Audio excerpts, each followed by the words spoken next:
She lost the right to feel safe when her own son walked toward her. I want you to hold on to that for the next few minutes, because everything I'm about to tell you, every piece of evidence, every argument, every word I said from that bench, it all points back to that one thing, and none of it brings it back. What I remember first is not my own voice. It is the silence after I finished speaking, not ordinary silence, the kind that settles into the wood of the room and stays there for a moment longer than anyone is ready for. I sat inside that silence and knew that what I had done was final. I also knew there were parts of this case no sentence could ever reach.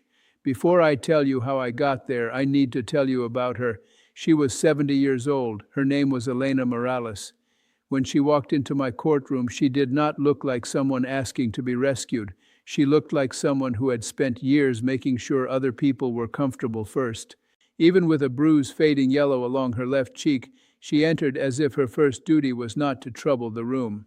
I have held this story for a long time, not because I was afraid to tell it, because I wanted to tell it right. Subscribe and turn on notifications. That is the only reason I am here today, to tell it right to the right people. Subscribe before I keep going. I noticed her hands before I noticed anything else. Judges notice faces, yes, but we notice hands too. Hands tell the truth. People work very hard not to say. Elena held one hand over the other so tightly that her thumb had gone pale, not shaking, pressing, like if she let go, something inside her might come apart in front of strangers. There was one small thing she did that has stayed with me. While the clerk was calling the case, she reached over and straightened the cuff of her sister Marta's sweater. The sleeve had folded under at the wrist. Elena fixed it without thinking, a tiny act, a mother's act. A reflex of care that had survived the very person who should never have turned it against her. Her son, Daniel Morales, was 42. He was not loud when he entered. He was not drunk. He did not perform anger for the courtroom. What he did instead was harder to forget. He watched himself. He checked the room to see how he was being received. He adjusted his tie twice. He looked at me when he wanted to appear respectful, and looked away when testimony became too exact. There was one thing about him that was plainly human.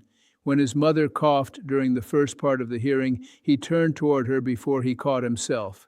It lasted less than a second, but I saw it. From the bench, you see the reflex before pride reaches it. And what made that moment worse, not better, was this. It told me he still knew she was his mother. He had not forgotten who she was. He acted anyway. The incident happened on Tuesday, October 14th, 2025, at 6:42 p.m. Twice in the front hallway of a two-family home on Messer Street in Providence, Rhode Island. I was not there. I came to know it through testimony, photographs, the police report, medical records, and the way each person told the evening from their own distance. Elena had cooked rice, beans, and chicken that day. That came out because Marta arrived just before 6 p.m. and saw the pot still warm on the stove. Daniel came to ask for money.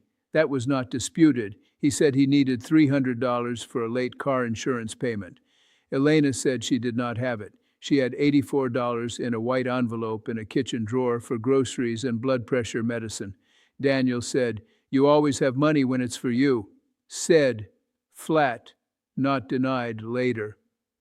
Elena answered him with a sentence I have remembered more than once. She said, "I am your mother, not your wallet."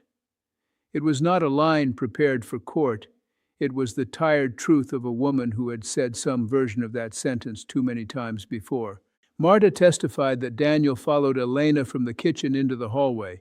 Elena said his voice got louder there, not screaming yet, just harder. Then, at 6:42 p.m., according to the 911 record, a neighbor across the street reported hearing a sharp smack and an older woman crying out. Officers arrived at 6:49 p.m. Elena was sitting on the bottom stair holding the left side of her face. Daniel was in the yard near the gate. Officer Liam Sweeney said Daniel told him, "This is being made into more than it was."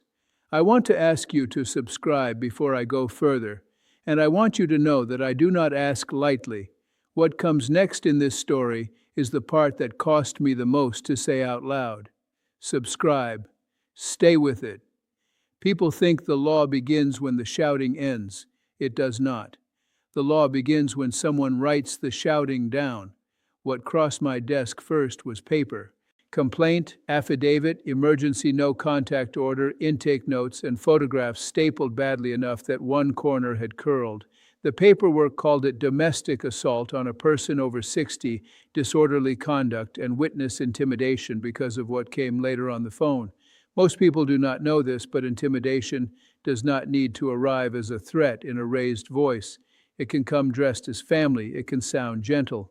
If a defendant tries to shape what a victim says after an arrest, the law takes that seriously because fear does not always speak loudly. The line that made me pause was on the intake form. Under injuries, it said, redness to left cheek, swelling, jaw tenderness.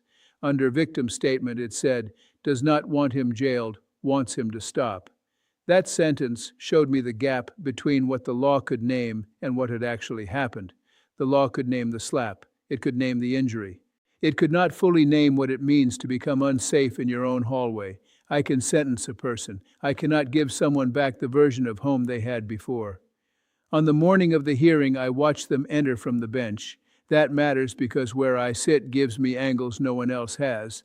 Elena came in with victim services. Most people were looking at her face. I was looking at her feet. She stopped half a step before the counsel table, not because she was confused, but because she saw her son already seated and her body measured the distance before her mind did. Then she kept going. Daniel entered earlier with his attorney. Most of the room saw a man in a gray suit and blue tie. What I saw was this. He placed his phone face up on the table after being told to put it away, not to use it, just to place it there, a small claim. A way of saying he still controlled 1 square inch of the room. The bailiff corrected him. He smiled when he put it away, not broadly, just enough. There were 3 moments in that courtroom where the room went completely quiet. Not the kind of quiet that happens between sentences, the kind that settles when something true has just entered the room and nobody knows what to do with it yet.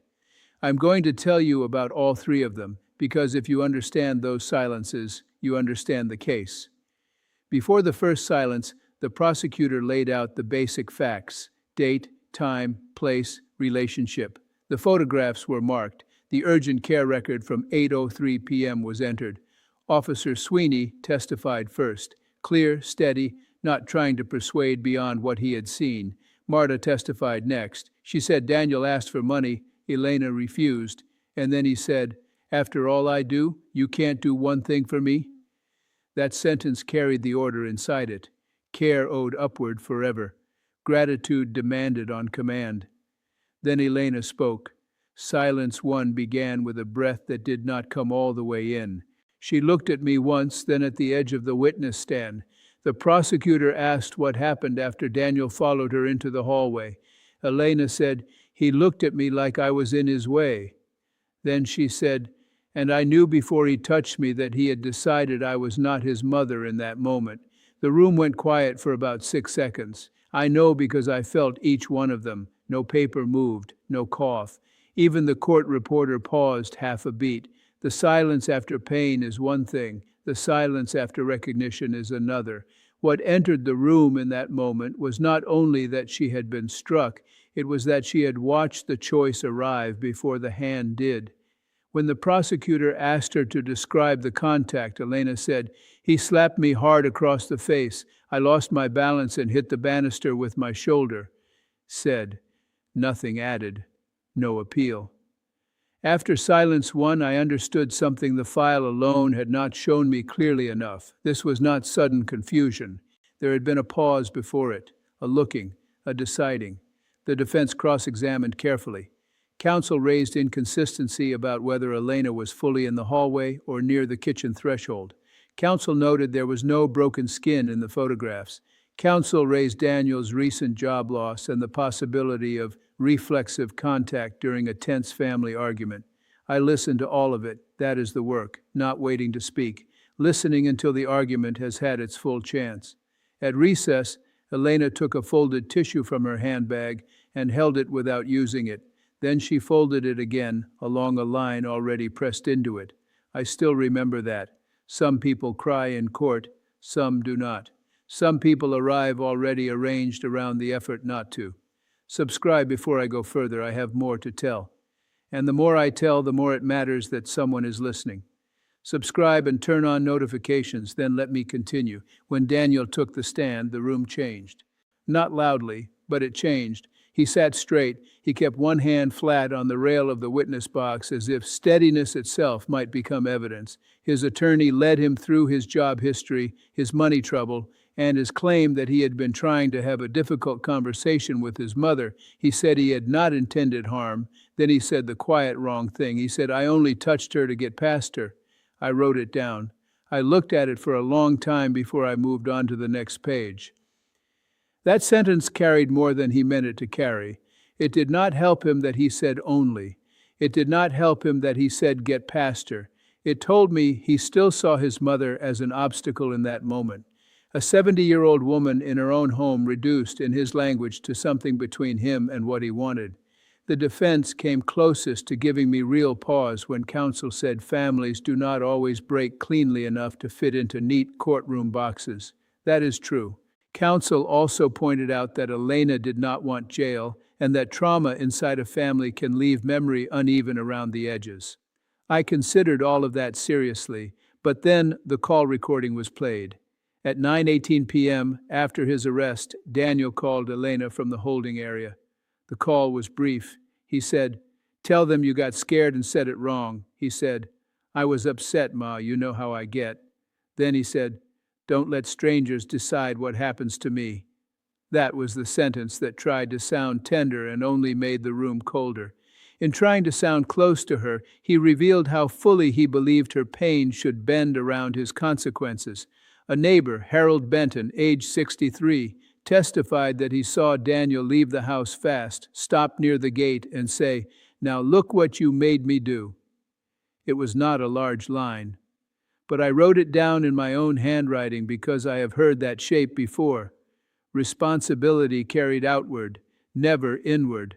During a pause while an exhibit was marked, a memory returned to me from my own life. I was 9 years old in my grandmother's kitchen on a Sunday afternoon. She stood on a chair to reach the coffee tin above the refrigerator where she kept folded bills. My uncle had come by asking for money. The radio was low. Tomato sauce was on the stove. She counted carefully, then put one bill back into the tin because Monday was coming, and Monday always asked for something. I remember how slowly she got down from the chair, one hand on the counter, the room quiet in that ordinary way kitchens can be quiet when love and worry are sitting together. Silence. 2 came at the end of Daniel's testimony. It did not sound like the first silence. Silence 1 followed injury being named by the person who lived it. Silence 2 followed a person telling on himself without knowing he had done it. On cross-examination, the prosecutor asked why, if he loved his mother as he said he did, he had called her after police told him not to contact her. Daniel answered, "Because she needed to fix it before it got out of hand." That was his last answer. The room went quiet for closer to 9 seconds, longer than the first silence. In the first silence, people were hearing pain. In the second, they were understanding the structure under the pain, not only the slap, the belief beneath it. The belief that even after being struck, his mother's job was still to manage the fallout for him. Subscribe. I am not going to make a case for it. You are already in this story. Subscribe and let me finish it. Closing arguments came and went. The prosecutor asked for accountability tied to age, relationship, and the pressure that followed the assault. The defense asked for mercy, counseling, and no incarceration. I reviewed the photographs again. I looked again at the urgent care note, the phone log, and the sentences I had written down in my own hand. There comes a point in some cases where the legal standard is settled, but the moral work has only begun. This was one of those. Before I tell you the sentence, I need to say this plainly. A sentence is not one number. It is a set of decisions arranged around harm. The law asks me to consider punishment, protection, and whatever restoration is still possible. Restoration is always the most fragile part because it depends on whether the injured person receives something they can actually use. I returned in my mind to the fragment of Silence 3 before I spoke. My water glass had not been touched in almost an hour. The bailiff stood with his hands folded in front of him. Elena had lowered her eyes. Marta had one hand over her mouth. Daniel was looking at me in the direct way people do when they think eye contact might become an argument of its own. I had made this decision carefully. I had made it knowing that careful decisions and right decisions are not always the same thing, and believing that in this case they were. Subscribe if you are willing to carry this story past this video. That is what subscribing means to me, not a number, a person who will remember this. Subscribe. Then I spoke. I found Daniel Morales guilty of domestic assault on a person over 60 and guilty of witness intimidation.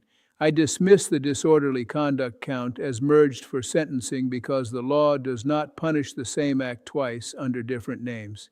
I said, Mr. Morales, I am ordering you to pay a financial penalty of $20,500 with $1,500 suspended, and the immediate $1,000 will go to the Rhode Island Coalition Against Domestic Violence Victim Assistance Fund. I am doing that because what you did does not end in one hallway. It belongs to a larger harm that older parents too often carry in private. Money does not repair dignity, but directed honestly, it can help protect someone else's. I said, I am also ordering that your driver's license be suspended for 12 months.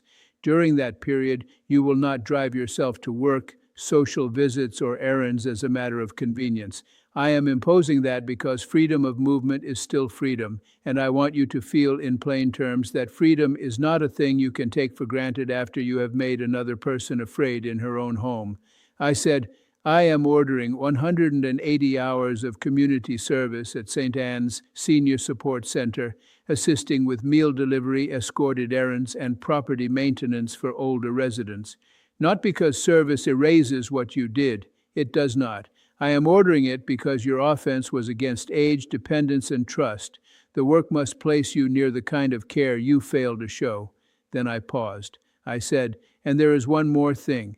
You will prepare a written public apology, no fewer than 750 words, in your own hand. You will read it aloud at the Community Justice Center accountability session on December 12, 2025, before staff, participants, and anyone present. A copy will also be delivered to your mother, to Marta Morales, and to St. Anne's. I am ordering that because shame kept private too often turns into self-pity. I want this apology spoken where other people can hear whether you understand what you did. Then I gave the part that mattered most to Elena. I said, you will pay for 6 months of evening in-home support for your mother, up to $3,600 through a licensed home care service approved by probation. You will also pay for a new front door lock, a video doorbell, and repair of the hallway handrail within 30 days. I'm ordering that because restoration, when it is possible at all, begins with specific needs. Your mother does not need a speech from you more than she needs to sleep, move safely through her own home, and know who is at her door before she opens it. Then I looked at him and said what had to be said beyond the formal orders. I said, you struck a 70-year-old woman across the face in the house where she fed you, worried over you, and made room for you long after you were old enough to make room for yourself. The bruise can be measured, the fear cannot. I said, to the people in your family who now have to live with what came after, I offer no accusation and no comfort I have not earned. They will carry this in their own ways. I said, your position as her son required restraint, gratitude, and the plain duty not to make your mother feel small in her own home. You chose the opposite. Then I ended where I believed the room needed me to end. I said, this court will remember that Elena Morales told the truth here. That was when Silence 3 fully arrived. It lasted maybe 11 seconds, longer than either of the others. No one moved first. Even Daniel did not move first. Elena stayed still with her hands folded. Marta looked down, then toward her sister. The prosecutor set her pen down. The defense attorney exhaled and flattened both hands on the table. Then the silence broke with fabric before speech. Marta's chair scraped the floor softly as she turned toward Elena, and Elena said very quietly, I can go home now. She said it to Marta, not to me, but I was close enough to hear it. That sentence has returned to me more than once since the case closed, not because it claimed everything had been repaired. Because it did not. It was smaller and truer than that. She was not saying she was healed. She was saying one hard room had finally been crossed. Thank you for staying with this. I mean it in the specific way you mean something when it costs you something to say. Subscribe if you have not yet. You already know why you are still here. I was still on the bench as the courtroom emptied. The first thing I saw was Marta lifting Elena's coat onto her shoulders before helping her into the sleeve. Not because Elena could not do it herself, because some acts return a person to themselves in small pieces. Daniel stayed seated until his attorney touched his sleeve. Then he stood, turned once toward the gallery, and said, "She didn't have to do all this." Said, still not understanding the size of what he had asked her to swallow. As I finally stood to leave, I looked across the nearly empty room. The witness chair was turned a few inches off center, as if the last person who sat there had left a place they never wanted to occupy in the first place. The appeal was filed 21 days later, on December 1st, 2025. It went to the Rhode Island Superior Court. On March 27, 2026, that court affirmed the convictions and upheld the sentence in full. In plain language, the ruling said the evidence was enough, the findings were sound, and the sentence fit the harm and the need for protection. It took just under 4 months. When I read it, I nodded once and kept moving. That is the honest version. There is one thing I learned later, one date, one detail. On January 8, 2026, St. Anne's Senior Support Center sent a compliance notice to probation stating Daniel had arrived on time for 6 straight service shifts and that on that date he spent 2 hours repairing a loose porch rail for an 81-year-old widower named Joseph Carbone. I do not tell you that as proof of change. I tell you because it happened. The question this case left me with is simple to ask and hard to answer. At what point does love become something a person thinks they can spend without earning back? I still do not know the full answer. What I know is that this case is why I keep asking it. So many of the cases that stay with me begin in ordinary rooms, a meal on the stove, a hallway, a request for money, a sentence spoken by a tired mother. The injury does not always begin with strangers. Sometimes it begins in the place where a person assumed the ordinary rules of care would still hold. Grief and clarity are not opposites. In my experience, one tends to produce the other if you sit with it long enough. If you are someone who has ever looked at a family member and seen for 1 second that they were no longer seeing you as a person with full weight and full claim, then you know the feeling I recognized in Elena before she ever spoke. It is not only fear, it is the collapse of assumption. It is the moment the floor of a relationship gives way while your body is still standing on it. If that feeling has visited you, then I will say this. When you describe it plainly, it becomes harder for others to pretend they do not see it. And if you are someone who has ever believed that being loved by your family gives you the right to press, demand, corner, or take, then here is the question I wanted to ask from the bench, and could not ask because it was not a legal question. When did you begin mistaking another person's love for your permission? Sit with that longer than is comfortable. Then do one honest thing before the next hard day arrives. Tell the truth to someone who will not protect you from yourself. She lost the right to feel safe when her own son walked toward her. That is why I told you this story. If you want to hear the others, and there are others, subscribe. That is all I am asking. Subscribe and stay. And if you leave a comment, leave the kind that makes this place feel less like a feed and more like a room where careful people can recognize what careful people have heard.